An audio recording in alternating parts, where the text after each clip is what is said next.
And he said to them, Truly I tell you, some who are standing here will not taste death before they see that the kingdom of God has come with power. After 6 days Jesus took Peter, James, and John with him and led them up a high mountain, where they were all alone. There he was transfigured before them. His clothes became dazzling white, whiter than anyone in the world could bleach them. And there appeared before them Elijah and Moses, who were talking with Jesus. Peter said to Jesus, Rabbi, it is good for us to be here. Let us put up 3 shelters, one for you, one for Moses and one for Elijah. He did not know what to say, they were so frightened. Then a cloud appeared and covered them, and a voice came from the cloud, This is my son, whom I love. Listen to him.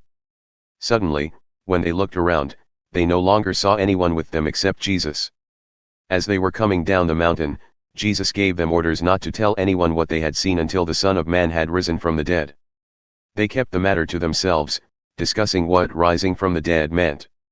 And they asked him, Why do the teachers of the law say that Elijah must come first? Jesus replied, To be sure, Elijah does come first, and restores all things. Why then is it written that the Son of Man must suffer much and be rejected? But I tell you, Elijah has come, and they have done to him everything they wished, just as it is written about him. When they came to the other disciples, they saw a large crowd around them and the teachers of the law arguing with them.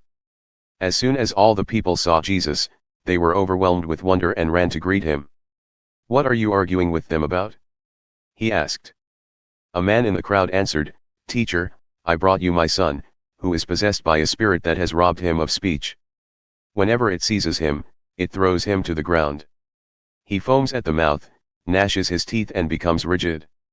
I asked your disciples to drive out the spirit, but they could not. You unbelieving generation, Jesus replied, How long shall I stay with you? How long shall I put up with you? Bring the boy to me. So they brought him. When the spirit saw Jesus, it immediately threw the boy into a convulsion. He fell to the ground and rolled around, foaming at the mouth. Jesus asked the boy's father, How long has he been like this? From childhood, he answered. It has often thrown him into fire or water to kill him. But if you can do anything, take pity on us and help us. If you can? Said Jesus. Everything is possible for one who believes. Immediately the boy's father exclaimed, I do believe, help me overcome my unbelief. When Jesus saw that a crowd was running to the scene, he rebuked the impure spirit. You deaf and mute spirit, he said, I command you, come out of him and never enter him again. The spirit shrieked, convulsed him violently and came out. The boy looked so much like a corpse that many said, He's dead. But Jesus took him by the hand and lifted him to his feet, and he stood up. After Jesus had gone indoors, his disciples asked him privately, Why couldn't we drive it out? He replied, This kind can come out only by prayer. They left that place and passed through Galilee. Jesus did not want anyone to know where they were, because he was teaching his disciples. He said to them, The Son of Man is going to be delivered into the hands of men. They will kill him, and after 3 days he will rise. But they did not understand what he meant and were afraid to ask him about it. They came to Capernaum. When he was in the house, he asked them, What were you arguing about on the road? But they kept quiet because on the way they had argued about who was the greatest. Sitting down, Jesus called the 12 and said, Anyone who wants to be first must be the very last, and the servant of all. He took a little child whom he placed among them. Taking the child in his arms, he said to them, Whoever welcomes one of these little children in my name welcomes me, and whoever welcomes me does not welcome me but the one who sent me. Teacher, said John, we saw someone driving out demons in your name and we told him to stop. Because he was not one of us.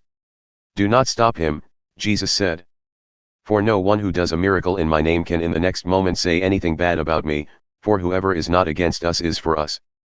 Truly I tell you, anyone who gives you a cup of water in my name because you belong to the Messiah will certainly not lose their reward. If anyone causes one of these little ones, those who believe in me, to stumble, it would be better for them if a large millstone were hung around their neck and they were thrown into the sea. If your hand causes you to stumble, cut it off.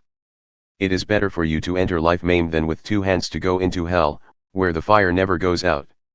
And if your foot causes you to stumble, cut it off.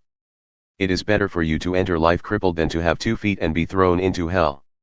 And if your eye causes you to stumble, pluck it out. It is better for you to enter the kingdom of God with one eye than to have two eyes and be thrown into hell, where the worms that eat them do not die, and the fire is not quenched. Everyone will be salted with fire. Salt is good, but if it loses its saltiness, how can you make it salty again?